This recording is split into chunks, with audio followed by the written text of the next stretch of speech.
A very good evening and welcome to this, the third in our series of 50th anniversary lectures marking half a century of co-education at Clare. I'm particularly pleased this evening to be able to introduce our speaker, one of our own, Helen Thompson, who, as well as being a fellow here at Clare, is Professor of Political Economy in the Department of Politics and International Studies. Her current research concentrates on the political economy of energy and the long history of the democratic, economic and geopolitical disruptions of the 21st century. Helen is a regular panellist on Talking Politics and a columnist for The New Statesman. As I'm sure many of you will know, her most recent book, Disorder: Hard Times in the 21st Century, has garnered widespread critical acclaim.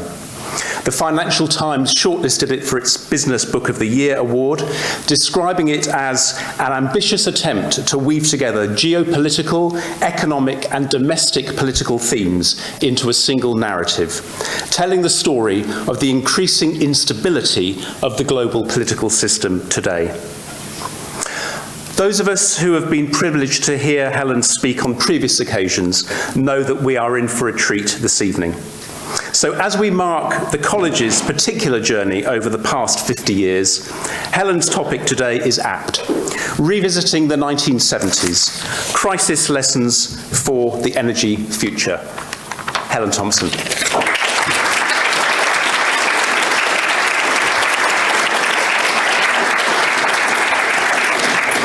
Thanks very much, that's Toby, for that very warm introduction.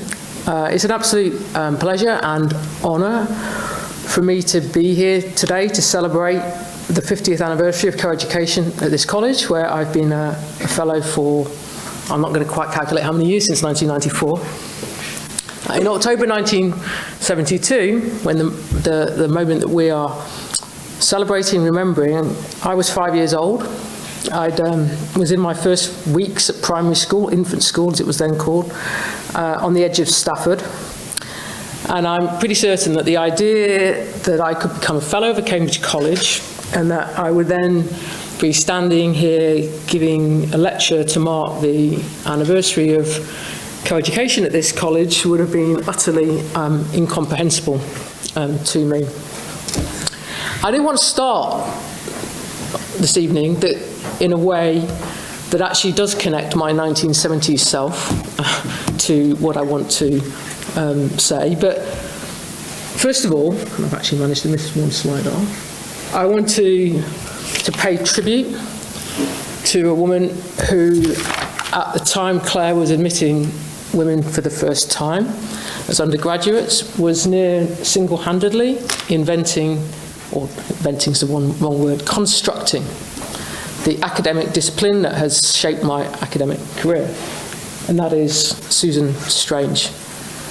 She was an undergraduate during the Second World War, and she went to a university, obviously, where you could go as a woman. She went to the London School of Economics, where she graduated in 1943, I think. In 1970, she published a paper called International Economics and International Relations, a Case of Mutual Neglect. And with it, the subject of international political economy was really born. And many people, including obviously me, have enormously benefited from the way in which she opened up, in an academic way, the study of the relationship between the world economy and politics.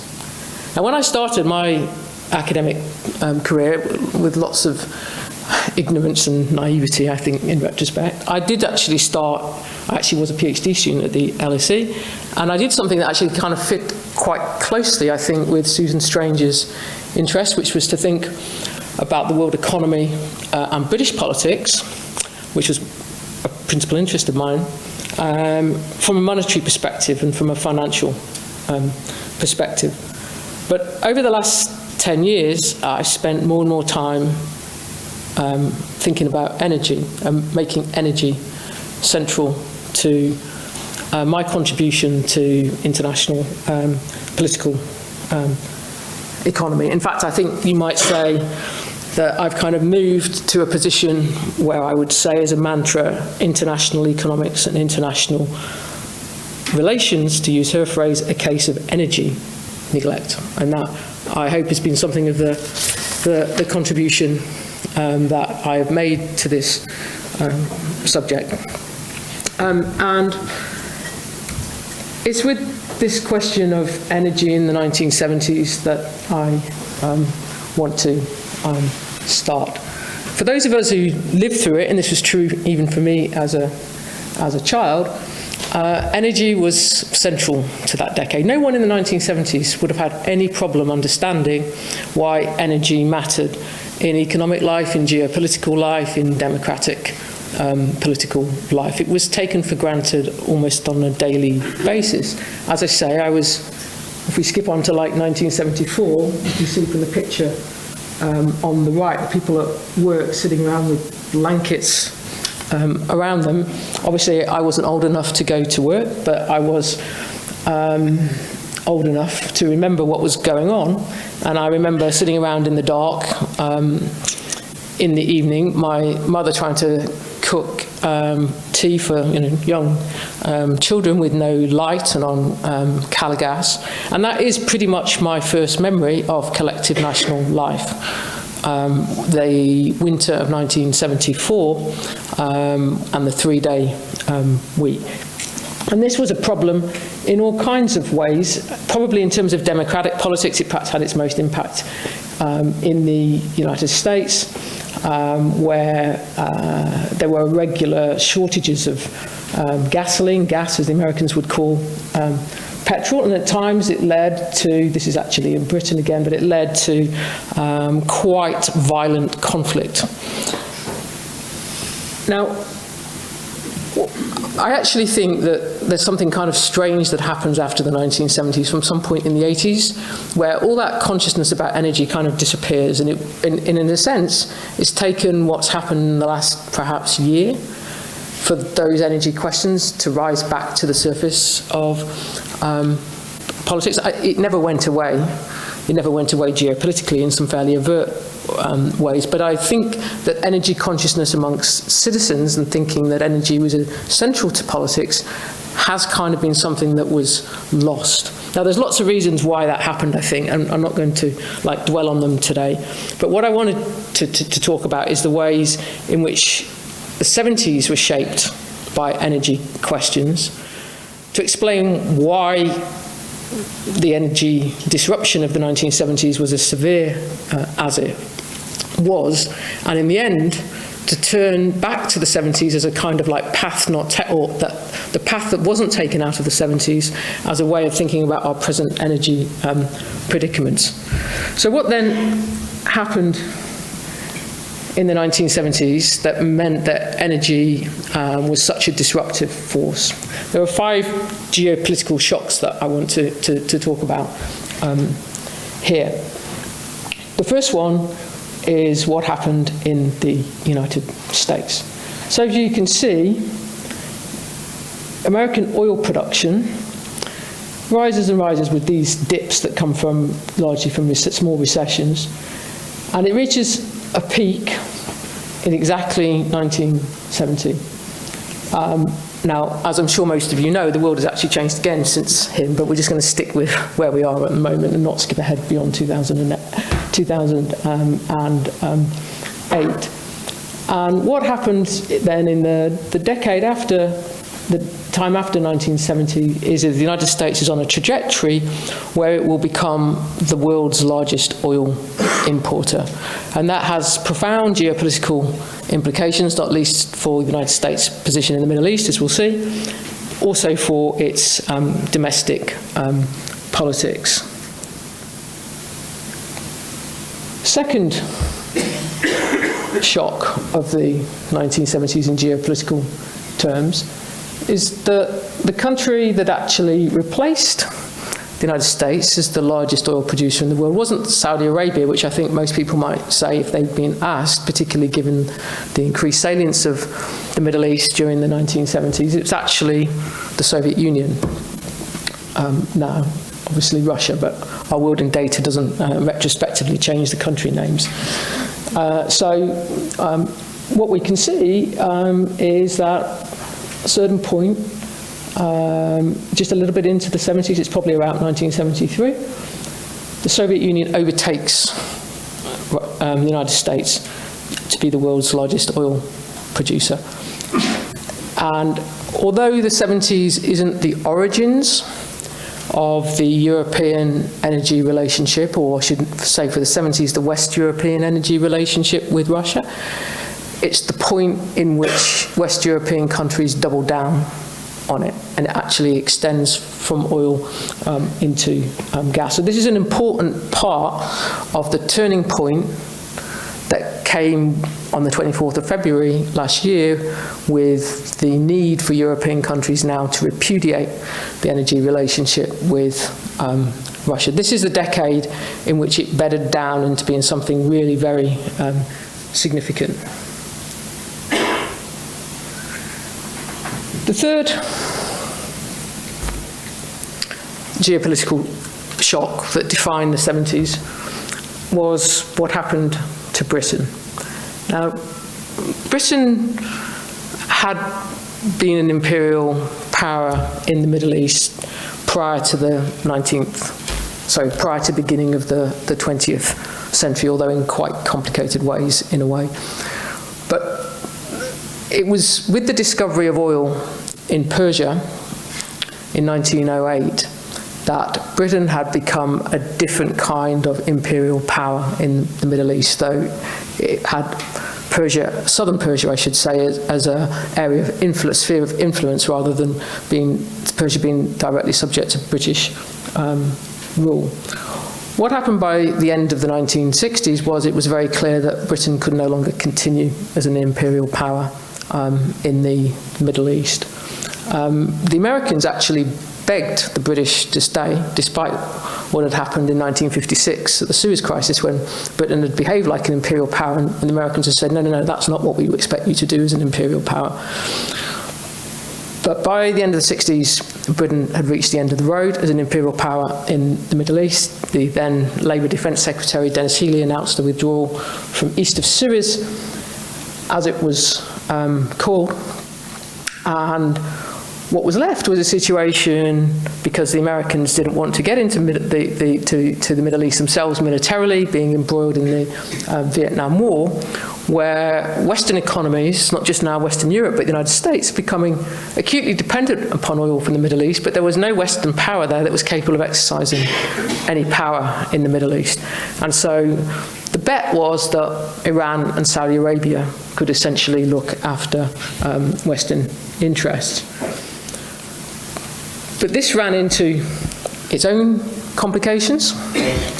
In the case of Iran, it would obviously be all over by the end of the decade because of the Iranian Revolution. But even before we get to that point, because with the end of British imperial power in a military sense and in a political sense in the Middle East, came a nationalist reaction, a post-colonial reaction against the presence of international oil companies, understandably, in the Middle East, who basically controlled pretty much most of the production from the countries there. So the start of the 1970s, 7 oil companies, what came to known to be called the Seven Sisters, controlled about 85% of the world's oil reserves, and all of them in the Middle East.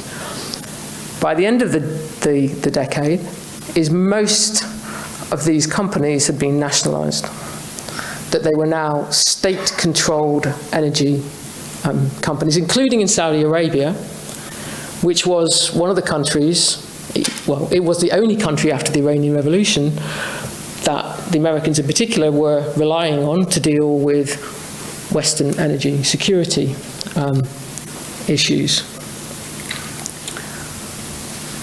Final shock is the question of prices. So we just need to look at here.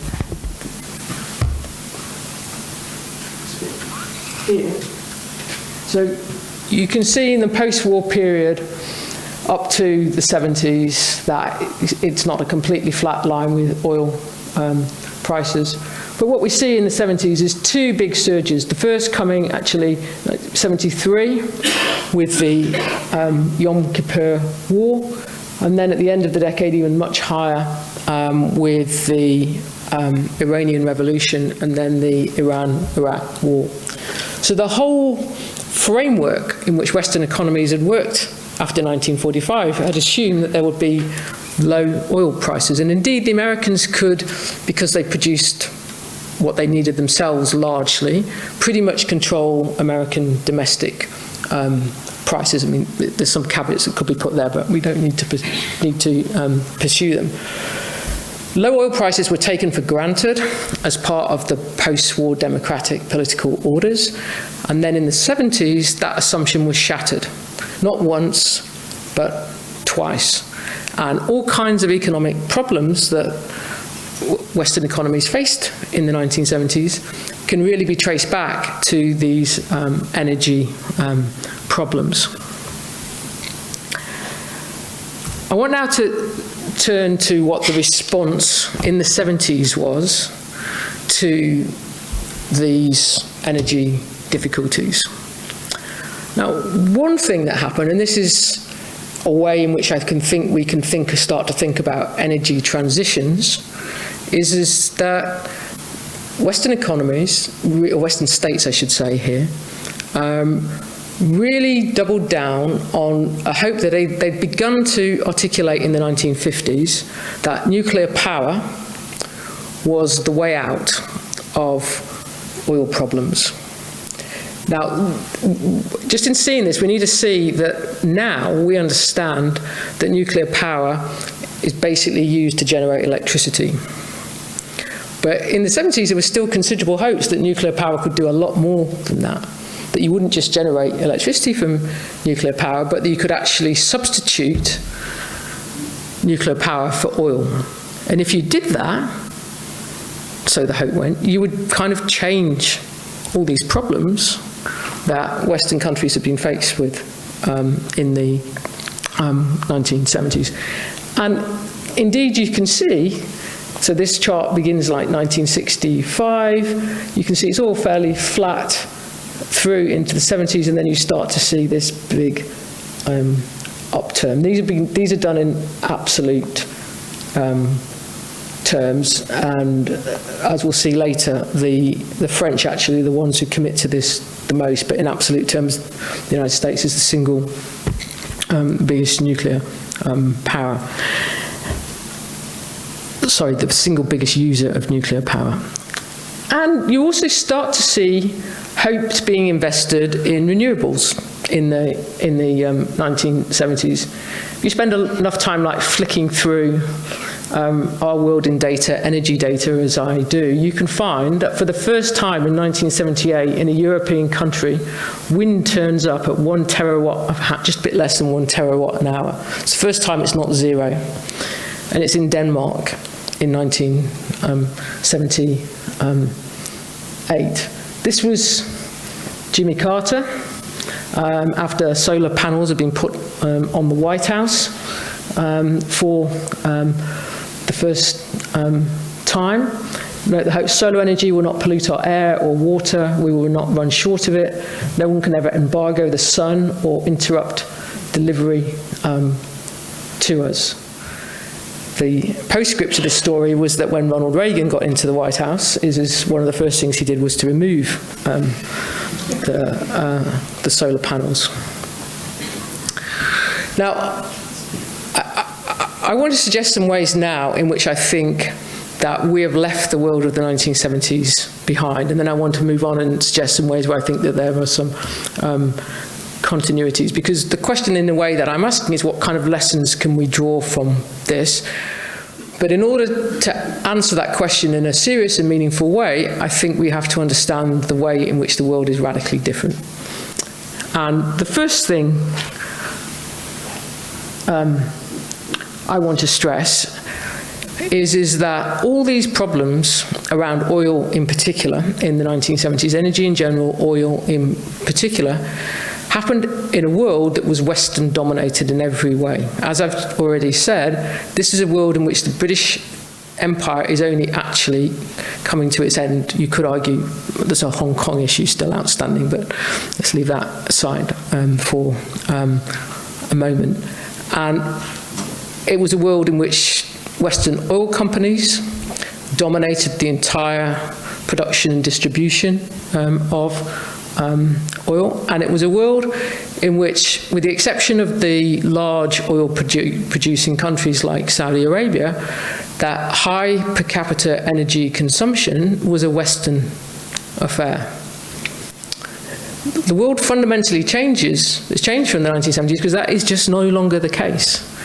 And obviously, there are two particularly large countries, China and India, whose overall energy consumption, and oil consumption in particular, is much higher than it was in the 1970s. So we're no longer talking about a world in which Western governments can try and find solutions for their energy problems without regard for the fact that when it comes to the most difficult energy source of all, oil, is that actually China and India are larger consumers than any other European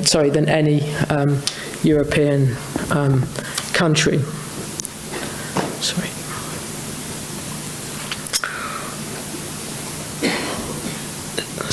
Right, I've actually got these in the wrong order there.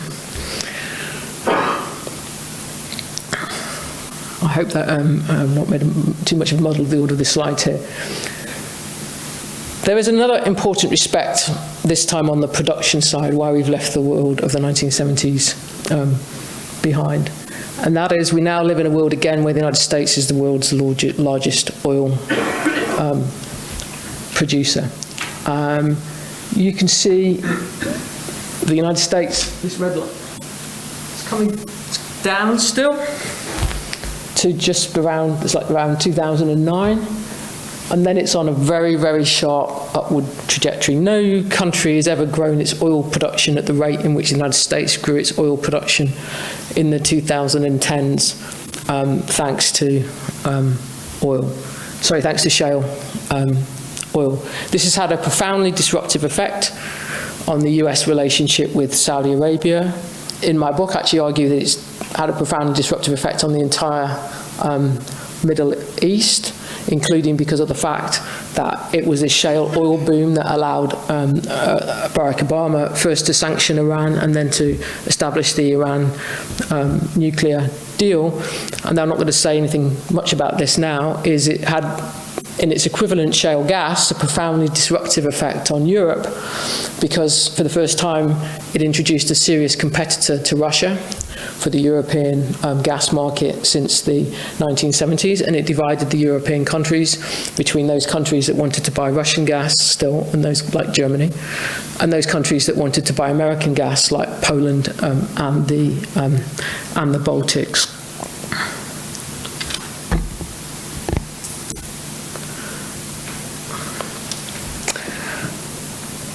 We are, though, I think, in ways still in the world of the 1970s, and this is important, I think, in trying to put the different bits together to see what we might learn from it.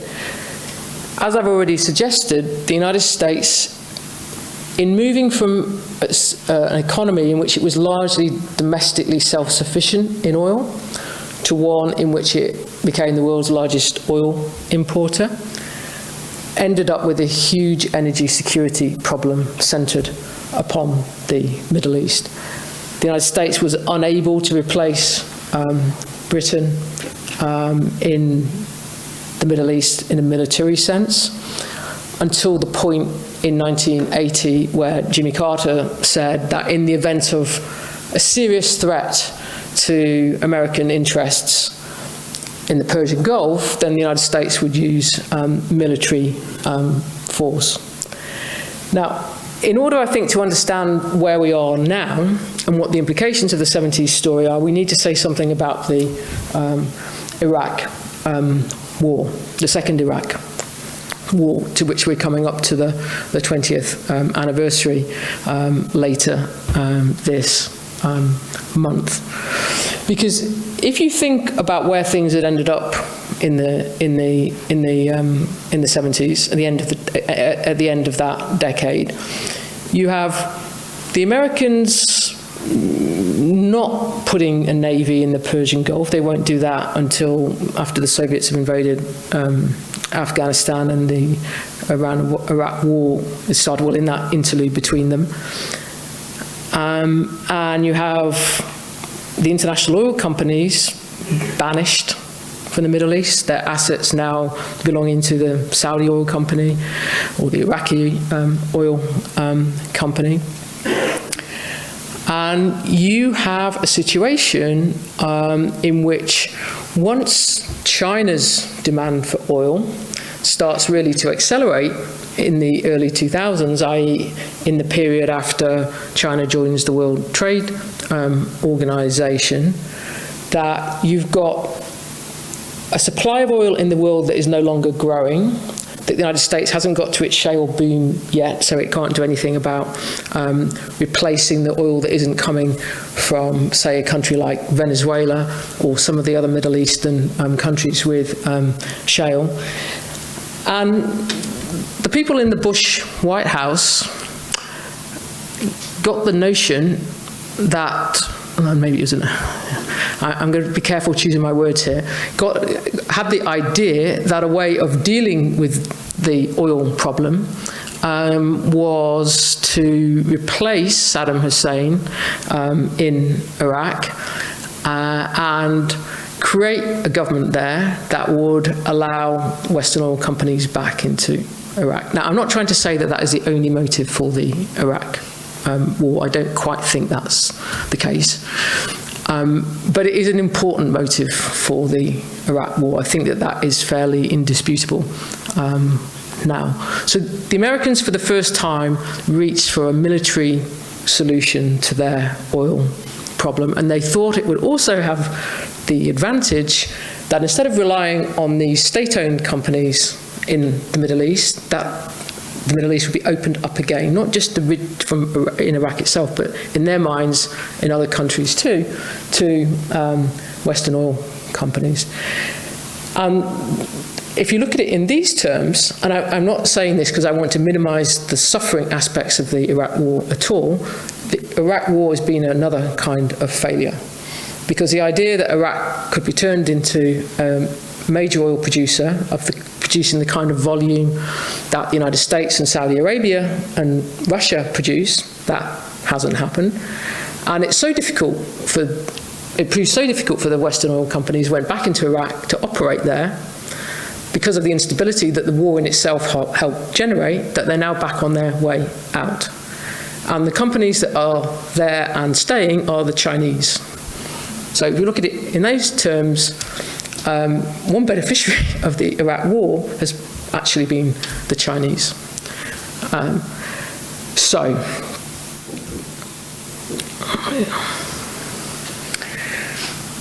We now live in a world in which the supply of oil is a problem again.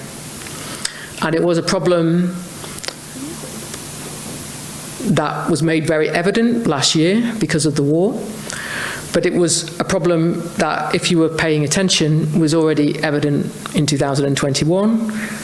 And I would say if you were paying even more attention, that was already beginning to be evident in 2019, which is the last year before the pandemic.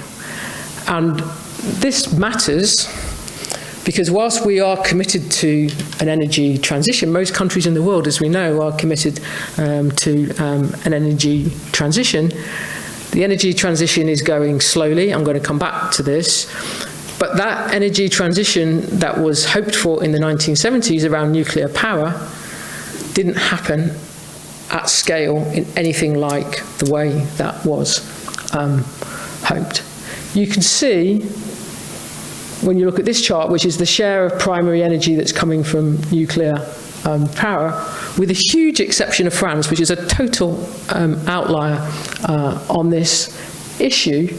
You look at the United States, United Kingdom, Germany, and Japan, they rise up through the 70s, 80s into 90s, and around somewhere in the late 90s, it all kind of falls away. So we still live in a world that has simultaneously got to do an energy transition that was first imagined in quite a number of ways in the 1970s and deal with the fact that there are serious issues around the supply of oil in a world in which energy consumption is not a Western affair, it's a global affair, and in which many countries in the world, very understandably, would like to use a lot more oil than they actually are doing at the moment, even when they understand what the climate consequences of that are. So, I want to go back to the 70s again and go in a different way now, and that is to think about the path not taken. This was a book that was published in 1972 also, which is why I thought it was worth, also one of the reasons I thought was worth dwelling on it. It was a book called The Limits to Growth. I'm pretty sure I remember actually my parents having this in the house and remembering it when I was from the 70s. And there was a lot of fanfare about this book. It was published under the auspices of the Club of Rome. And this I've just picked out from a New York Times editorial in 1972. Either civilization or growth must end, and soon. Continued population and industrial growth will exhaust the world's minerals and bathe the biosphere in fatal levels of pollution. And this language, which is obviously fairly dramatic, was part of the political discourse of the 1970s too. Again, I could have picked various examples, but I've picked on Willie Brandt, the German Chancellor, West German Chancellor, I should say, who was awarded the Nobel Peace Prize in 1972 and gave a lecture in which he said this: "After staring into the abyss of a global war, we find ourselves beset by problems of global dimensions. Hunger, the population explosion, environment hazards, and the dwindling of natural resources. Only those who accept or even look forward with pleasure to the end of the world could ignore problems of such magnitude." But, as I said, accepting that there might be, or even thinking about the idea that there might be limits to growth, was not the path that was taken out of the 1970s. If you look at it from the perspective of like Western economies, the way out actually paradoxically was the very high oil prices that Western politicians had bemoaned in the 1970s, because high oil prices made it possible to access much more difficult to drill oil offshore, particularly in the North Sea and in Alaska. And obviously, if the oil comes from Alaska and the North Sea, it has a useful advantage from Western countries' point of view that it's not coming from the Middle East or the Soviet Union. And in terms of buying some time to adjust, in some sense, I think actually wait for that new oil supply, then lots of debt, opening up the world economy to finance, the kind of thing that Susan Strange was foreseeing happening at the beginning of the 1970s, really in the 1970s, really coming to define the world economy.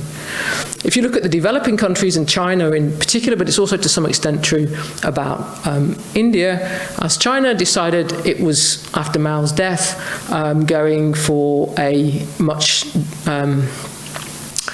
more rapid economic development strategy that would involve opening up China to world markets, it also went for population control. So the most important market reforms that Deng Xiaoping, the Chinese leader, made came in the same year that the one-child population policy was entrenched. There was a very strong awareness in China about the limits to growth argument, and the idea that if China was going to grow and consume many more resources, then it couldn't continue to grow its population was very, very strong as a Chinese strategic position.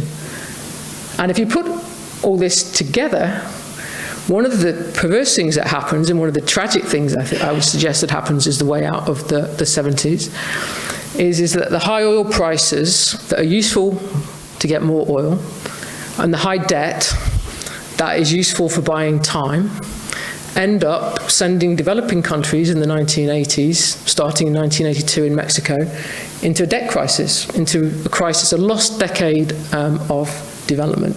So some of all those fears that the people who are writing the Limits to Growth report have about what happens in a world in which poorer countries catch up goes away, because the poorer countries aren't able to catch up, because the conditions in which the Western countries respond to the 70s crisis and the energy crisis in particular ends up being incredibly destructive for them, and plunges them into debt crises and all these arrangements with the International Monetary Fund and the World Bank. Now I'd say the question of whether economic growth, the pursuit of economic growth, is sustainable is back again.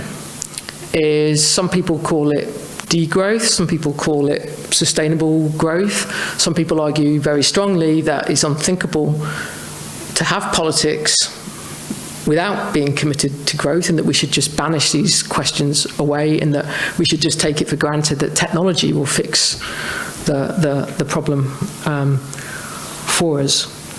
And I would say the same difficulties around energy supply remain, and I mean by that fossil fuel energy supply, in a world where the demand for the energy, as I keep saying, is now global.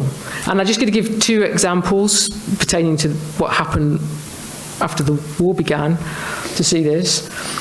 I think that it's only because of one thing in particular, well, one thing and a half thing in particular, that the world economy survived without a massive oil crisis last year, as opposed to a moderate oil crisis last year. And that is that the Biden administration has been releasing oil from the American Strategic Petroleum Reserve. You can see, as you get past 2020, there's a significant dip. It's now at its lowest level since 1984.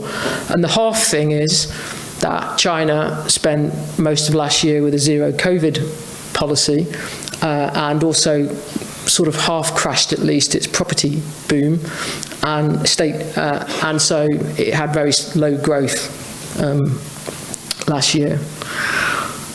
The second thing, and you can see this is even more acutely, is in a way the problem, is that there is now a really intense and near zero-sum competition between European countries and Asian countries for liquid natural gas. That's gas that is moved by sea. So you can see, prior to 2022, the red, that's Asia. They are the bigger buyers of US liquid natural gas. This is just the US exports. Move to 2022, the black goes zooming up. Asian country completely squeezed.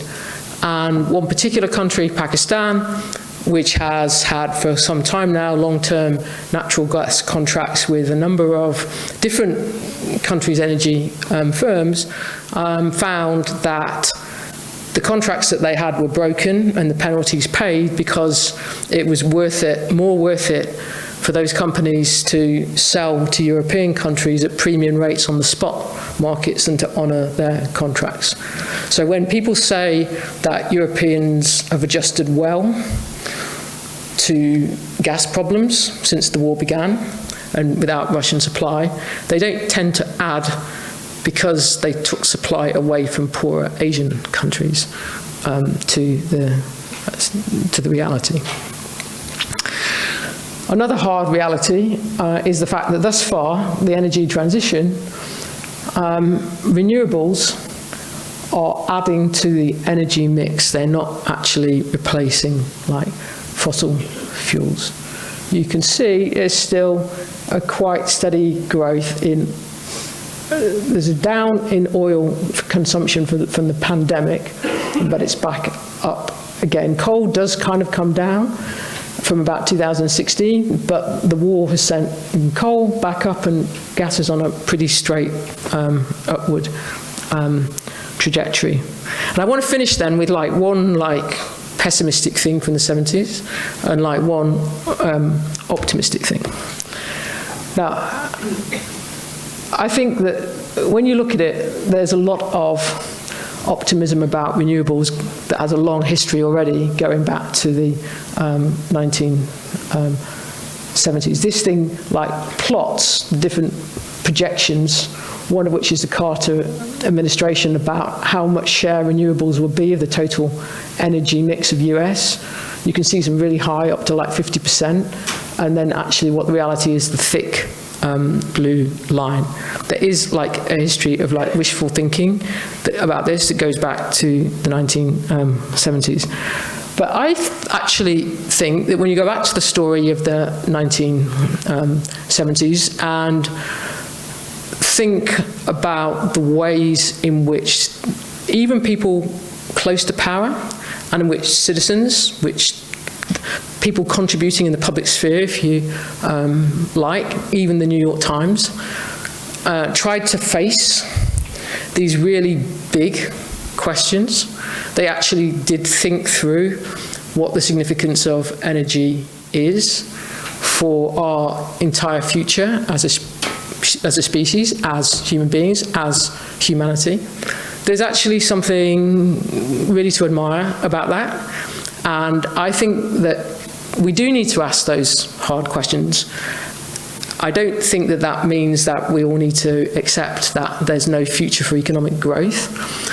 But I do think we need to think about, like, honestly, about what the limits to growth might be and what alternative ways of living on this planet that is resource constrained might be, and that there is some inspiration from their intellectual honesty in addressing that I think would serve as well.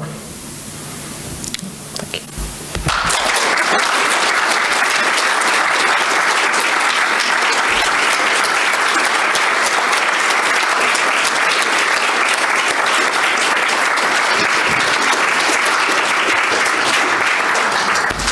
Helen has very kindly said that she's happy to take some questions, either from the audience here in the auditorium or indeed from our online audience. So if anybody has a question, please put up your hand and we'll bring a roving mic to you. This is principally so that our online audience can hear the questions as well. Thank you.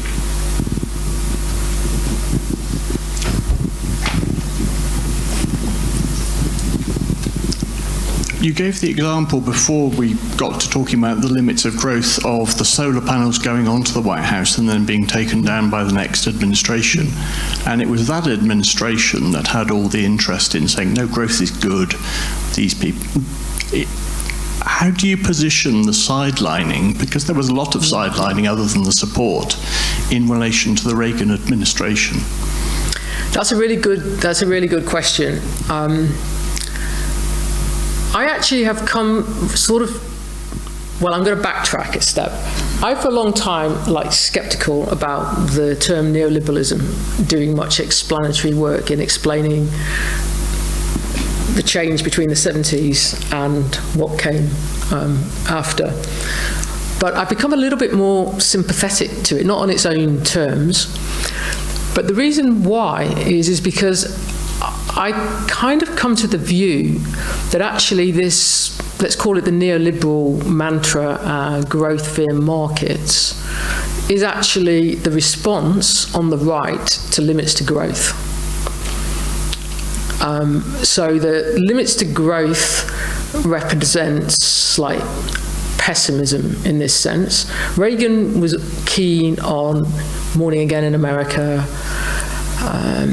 We can get America, back to being what it was. And if you look at that through the lens of the American experience, leaving the solar panels aside, there's actually some merit to it, because the neoliberal, and I'm saying I'm now willing to use this term, the neoliberal agenda became deregulate, just let markets do the work. Now, when you applied that to what happened in America around energy in the 70s, that made certain kind of sense, because if you looked at the way in which the American federal government responded to the energy crises in the 70s, it was more and more federal controls, to the point where they were literally deciding which state could consume how much oil for heating purposes or for driving purposes, and which state could produce what and sell to what state. It was an intense apparatus that was created to try to deal with the energy crisis. And the right's arguments, and people like Milton Friedman was particularly keen on this, was to say, look, if you just let markets do the work, if you just let the price of oil go up, instead of trying to control it all the time, then you'll incentivize investors to start drilling in Alaska or the North Sea, more in the North Sea. It's difficult to extract oil. So you just let the market do the work, push the price up, and then it will come down again because the market will deliver you more supply. And we don't need all this federal apparatus that's telling this state to do that, this, that, and the other. And there is something in that. It's obviously quite specific in a way to the American experience, but given that the American experience was the driver of the neoliberal narrative in lots of ways, or at least it was with Britain, I think you can say that the Reagan approach was, let's repudiate all that limits to growth, let's markets do the work instead. He also wasn't really keen on using the military approach in the Middle East. That was kind of like shuffled off to covert operations if there was going to be any. I think the place where limits to growth still gets purchase going into the 80s and has a legacy into the 90s is Germany. The German Greens are the most significant political party. Well, they are the political party that's created out of that moment, and they are the most successful Green Party in the world, and they take into their anti-nuclear stance and their commitment to an energy transition in Germany from the point when they enter the German government in 1998. They do have, if you look at what they're saying about it, quite a strong awareness of the oil problem. So it isn't just that we want an alternative to fossil fuels because for ethical reasons, we need an alternative to fossil fuels because they are going to become too expensive to extract. So I think limits to growth actually does have a legacy in Germany, and in the United States, Reagan is directly repudiating it and saying we don't have to worry about resources and resource constraints and growth limits because markets will take care of the problem. What's interesting now is that you could say the shale oil boom is another version of the same thing. Allow high oil prices after from about 2010 to make it possible to extract more difficult to extract oil. The problem is that now this solution is completely run out because nobody knows where now to apply market principles to try and extract some more oil from. The only place where it might have worked was Russian shale, and obviously that is now a geopolitical dead end.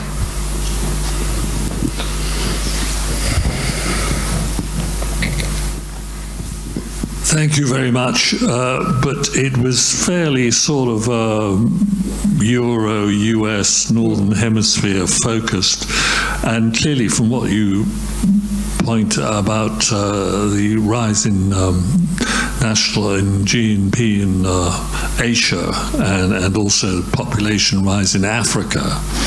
What happens in those areas and their opinions on these issues is going to start to count much more over the next 50 years. How would you say that they're adjusting? I mean, the growth rate in India at the moment is about 6 times what it is here. So they're going to be a major factor in this whole debate in the future. But how are they adjusting to these problems? Well, the Indians have actually done quite well out of the war because they're now buying a lot more Russian oil than they were, and the Russians sell it at discounted prices. They almost certainly then refine it, turn it into petroleum products and send it back to European countries, and European countries say we're not importing any Russian oil because it's coming in as refined Indian oil. But I think India is a little bit of an outlier because of its sheer size, where developing countries are concerned. I think the problem for developing countries, and you can see the anger about this, is that they're being told to do the energy transition as quickly as possible, and that a lot of investment that they might receive, and for the poorest countries, loans, aid programs they might receive, are conditional on that. But if the energy transition is slow, which it is, certainly at the moment, and is likely to be for a little while at least, that basically condemns developing countries to energy poverty. You can't have the same levels of per capita energy consumption generated by renewables and the electricity sector that you can have the standards of living that we have generated by fossil fuels. So the only way in which it makes sense, or willing to accept the argument that Western countries make to them, to developing countries, is it has to happen quickly. And if it doesn't happen quickly, they're going to want to consume fossil fuels in the way in which we consume fossil fuels. And I think that if you want a kind of emblematic moment of the dynamic that the war set loose about that is the issue of coal. Because if you think back to the COP at Glasgow, the developing countries, including China and India, were being castigated by the United States, European Union, Britain, about how they had to sign up to the declaration about phasing coal out by, I think it was 2045. And they wouldn't, and they were being told that they were morally irresponsible and they didn't understand their own interests because they were on the front line of climate change, etc., etc. But what do European countries, including us, do when the war came is coal. In the emergency, the energy source of last resort was coal. After just literally months after we've been telling the Chinese and the Indians, etc., that they couldn't be using coal. And I really think that this has been absorbed very deeply in the consciousness of many developing country governments. Because the energy transition isn't happening quickly enough, they are not going to be lectured about the fact that they should get out of fossil fuels. So we can expect this competition for supply to continue. On the other hand, there is no doubt that our standards of living and the ability of our countries to absorb higher energy prices is a huge advantage in this competition. Look like what's happened to Pakistan during the course of 2022. So I think that this is something. Should we just say I'm pessimistic about any Western governments really grappling with this problem, but I think that they will have to, because I think that developing countries will be quite insistent about saying that engaging with climate diplomacy depends on being more honest about what's going on. Just one slight supplementary. I mean, don't we have to think for the next 20 years that a lot of these developing countries, or we so-called developing countries in the past, are now becoming fairly affluent countries? That's happening rapidly in Vietnam, in Indonesia, in China, and in India. Now, their decisions internally on energy use are going to start to have much more effect on the overall carbon count than the decisions in Europe. Well, China certainly does. And in China, if you say, China completely changed the oil situation in the mid-2000s. And it completely changed the gas situation in 2021. Chinese gas import demand increased by about 19% in 2021. But if you look at it in terms of volume of carbon emissions, then obviously China is the biggest emitter in the world. But China's per capita energy consumption still is nothing like what Western countries is like. And if you look at a country like South Africa, which is pretty much in a full-scale energy crisis at the moment around its electricity supply, again, they're just not comparable with each other. So it's only the large ones, i.e. China and India, that can really cause supply issues for Western countries, I think. Thanks for the really interesting talk. So you mentioned something really interesting about the Indians processing Russian standard oil, sanctioned oil, and then selling it on to the Europeans. And this is something that also, I guess, is kind of different to the 1970s, like the amplification of sanction policy, like it was present before in economic blockades. And what I was wondering is, given this energy scarcity, particularly like in the Eurasian context, not so much America because they're very energy independent, do you think that there is a limit to sanctions policy given that there is energy scarcity? Because the Europeans must be realizing the oil that they're importing from India is coming from Russia. So I'm wondering if there's a limit to that. Thanks. This is a good question. I think that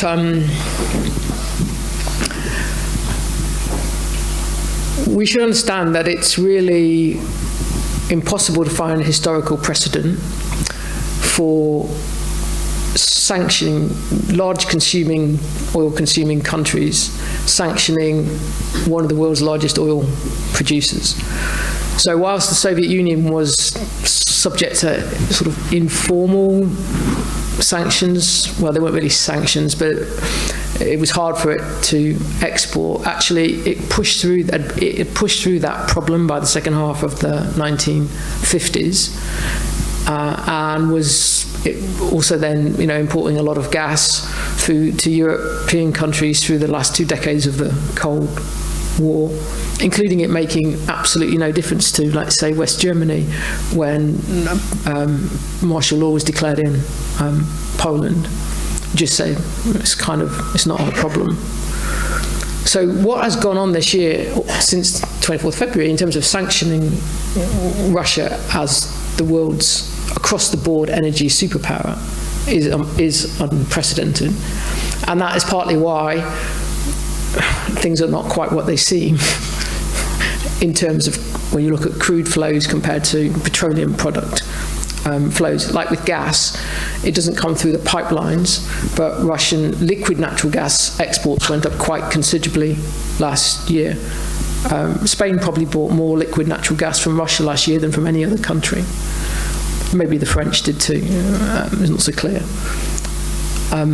What is certainly the case, though, is that this issue of sanctioning oil producers causes major headaches. And I know I had to whiz through the Iraq part and not explain things perhaps as thoroughly or clearly as I might have done. But if you say, what was the energy rationale for the second Iraq war? The answer was that Dick Cheney, the American vice president, came to the conclusion that, look, if we can have an oil supply problem because China's demand is going to just go like that, then if we've got sanctions on Iraq, if we've got sanctions on Iran, and if we've got sanctions on Libya, we've kind of got a problem here. So when he wrote this report called the Cheney report, which in the first months of the Bush administration being in office, is most important, as he saw it, recommendation was, we need to get rid of these sanctions. And because he didn't really want to get rid of sanctions and let Saddam off the hook, it's like, okay, regime change. That gets rid of the problem. They didn't dare do regime change, obviously, with Iran to try to get rid of the sanctions. But this question of can you sanction oil producers in a world that's becoming energy, I wouldn't want to go to say it's just energy scarce, but where energy supply is becoming an issue, is really important. Because if you go back to the 70s, it's not what happens at all. In the 70s, it's the oil producing countries who've got the energy weapon and use it. It's Saudi Arabia saying, if you side with Israel, we're not going to sell you any oil. And regardless of whether you don't particularly side with Israel, we're still going to cut our production so that the price goes up and causes you lots of problems. If you kind of put an analogy of the war 2022 onto that, you'd say, well, it should have been the Arab countries that had been sanctioned for attacking Israel. And that was not what happened. So what's happened this time of saying we take the world's largest oil exporter and we sanction its products, that is new territory. But precisely because it's new territory, it's not quite what it seems. One final, I'm afraid, just one more quick question. How do you think the disappearance of the Arctic ice cap is going to affect the energy balance, energy transition to renewables? Is it going to hand more power back to Mr. Putin and maybe the Canadians, hopefully? I think that there's two different things going on with the Arctic in this regard. The first of them is that rising temperatures up there open more of it up to resource exploration beyond the bit that Russia is already using at the moment. And I think we can already see that there's a kind of geopolitical scramble going on up there that doesn't only involve China, which I would think is quite predictable, but now involves Turkey. Turkey is asked to become a member of something called the Svalbard Treaty, in which in the Svalbard archipelago allows all its signatories to explore for resources. The other thing, though, about the Arctic and the rising temperatures in the Arctic is transit, because it opens up what's become called the Northern Sea Route, which basically means you can get from North Europe and Russia to the China Pacific coast using ice-breaking submarines, even during the winter months. And it takes quite a lot less time to go that way round than through the Suez Canal. And the Russians are very keen. I've been using it a lot since the war started. China is keen on asserting its navigation rights there. So I think that the Arctic is going to be an area in which we see geopolitical tension both about the energy resources there and about the transit of those energy resources, not just actually those energy resources, but the transit of energy resources through the Arctic. Well, sadly, we are out of time, but the number of questions that remain to be asked, I think, is testament to the brilliance of the lecture that we've just heard. I think you'll agree that Helen has given us a very compelling conceptual lens through which to view and perhaps understand the complexities of contemporary geopolitics, and also a salutary reminder that history has a habit of repeating itself, and that for good and for ill, the 1970s are still very much with us. Thank you very much indeed, Helen, for an absolutely fantastic lecture.